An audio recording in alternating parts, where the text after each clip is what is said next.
Hi, welcome to Bollywood junction. सीधे point पे आता हूँ कि माधुरी को मैंने ध्यान से देखा, मतलब समझिए ना कि इतने करीब से। हालांकि तब मुझे पता नहीं था कि लोग इतने करीब जाने के लिए इस फिल्म के बाद तरसने लगेंगे और किसी को ऐसा चांस मिलना नहीं है। चांस मतलब अच्छी बात कर रहा हूँ। मैंने ध्यान से देखा और मैंने कहा कि आपके चेहरे पर क्रैक आ गई है, मेकअप में क्रैक है और भी आपका क्लोजअप होने वाला है, तो आप जाके री मेकअप करवा लीजिए। पूरा टचअप कर लूँ, मैंने कहा दादा से पूछिए, बट आपका क्लोजअप बहुत ख़राब आएगा, तो आप जाके री मेकअप करवा लीजिए।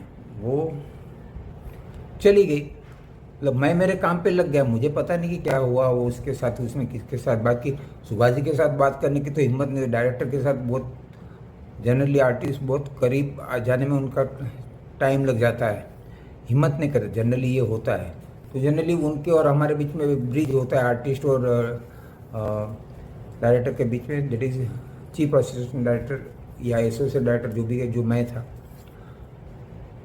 अचानक मुझे पीछे से आवाज़ आई 2 मिनट के बाद, शशि। मैंने पलट के देखा तो डिम्पल कापड़िया। डिम्पल कापड़िया मतलब, ओ मैं तो जब 16 साल का था ना, तब बॉबी फिल्म आई थी। मतलब आई वो सौ पर आई क्या, मतलब पूरा हिंदुस्तान क्रेजी था उस उम्र में।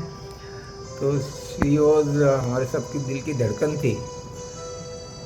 फर्स्ट टाइम इस फिल्म में उसके साथ काम कर रहा था। अब मैं डिम्पल की बात अभी नहीं करूँगा, मतलब डिम्पल की बात करूँगा तो उसमें 2-3 एपिसोड जाने हैं। And she is terrific, terrific मतलब हर तरह से टेरिफिक।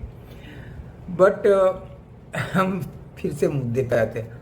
उसने मुझे बुलाया कि हाँ, फिर मैं इतना ज़रूर कह दूँ कि ये 4 दिन जो यहाँ पुणे में रहे ना, काफ़ी बाकी शूट किया जो उसमें, मैं डिम्पल के साथ अच्छा घुल मिल गया था। इसलिए घुल मिल गया था क्योंकि वो मेरे साथ गुजराती में बात करी। सी इज़ गुजराती, तो मैंने भी गुजराती में बात स्टार्ट की, तो एक अच्छा इंटरेक्शन हो गया।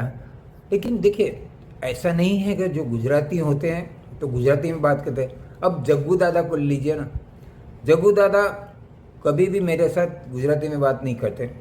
मुझे कोई अफसोस भी नहीं था इस बात का कि गुजराती में बात करनी थी, लेकिन मैं आपको कहने के लिए कह रहा हूँ कि डिम्पल गुजराती में बात करती थी और जग्गू दादा हमेशा हिंदी में ही बात करते थे। और वो भिड़ू मौसी जी सब जानते। वो तब इतना फेमस नहीं हुआ करता क्योंकि इतना कोई सोशल मीडिया नहीं था।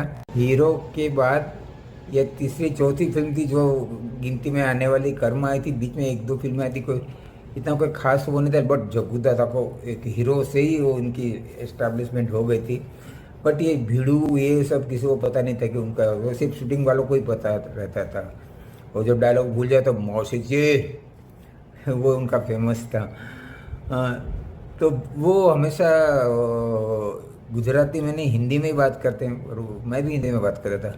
और देखो उल्टा, संजू बाबा, संजू बाबा खलनायक में मेरे साथ हमेशा गुजराती में ही बात करते थे। और भी कहीं मिल जाते तो आके गुजराती में बात करते, शशि ये दिस दिस दिस अनुसूति जो ओलूसूति, मतलब इसका क्या हुआ उसका हुआ।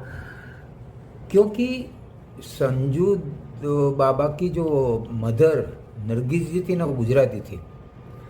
तो उनके जो मामा, संजू बाबा के मामा जो हैं, वो सब गुजराती में आपस में बात करते हैं।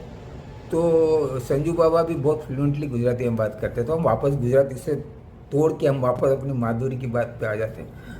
तो वो बुलाया उसने डिम्पल ने, जबकि मेरी उसकी इंट्रेक्शन हो गई थी। कैसे हो गई थी वो हम डिम्पल का जो एपिसोड करेंगे तब मैं बताऊंगा कि क्या हुआ था। वो भी डर गई थी, कुछ चीज़ें मैंने ऐसी कही थी उससे। मैंने डराया नहीं था, बट वो डर गई थी। और बहुत अच्छी, उसके बाद तो अच्छी तरह हंसना में खेल ये सब हो रहा था। तो माधुरी से ज़्यादा मैं डिम्पल के करीब ये 4 दिन में आ चुका था।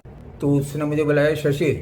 तो मैं गया, बोला કેમ રે, नई छोकरी साथ तो हम बात करे थे, मतलब नई लड़की के साथ, नई एक्ट्रेस के साथ तो ऐसे बात करता है। मैंने कहा क्या बात की मैंने, तो उसको डराता है तू। मैंने कहा क्या डराया क्या मैंने उसे। बोले तूने बोला कि उसके तेरे चेहरे पर क्रैक आ गई है, तो मैंने कहा चेहरे पे मतलब मेकअप में क्रैक आई है। तो मैंने उसे यही कहा कि जाके अपना मेकअप फिर से करवा लो, क्योंकि कभी भी उसको बुलाया जाएगा तब वेट नहीं कर सकते। और अगर उस जल्दबाजी में अगर हमने शूट कर लिया तो जब एडिट में बैठेंगे तो उसका क्लोजअप जब दिखा जाएगा तो वो क्रैक एकदम क्लोज, क्योंकि क्लोजअप है तो क्रैक दिखेगी, तो फिर से ये रीशूट होगा, फिर से शूटिंग की जाएगी। तो उसका एक वेस्ट होता है ना, इसकी डेट भी वेस्ट और प्रोड्यूसर का भी और सबकी मेहनत भी वेस्ट। तो और अगर जल्दबाजी में अगर कहा कि नहीं, पकड़ी गई कि नहीं वो चेहरा ठीक नहीं है और कहे जाओ मेकअप करो, तो वो मेकअप फिर से मुंह धो के करने में करीब 2-2.5 घंटे की मेहनत हो जाती है। तो इसलिए मैंने उसको कहा ये करने के लिए। हाँ, बट देयर इज सम वे ना।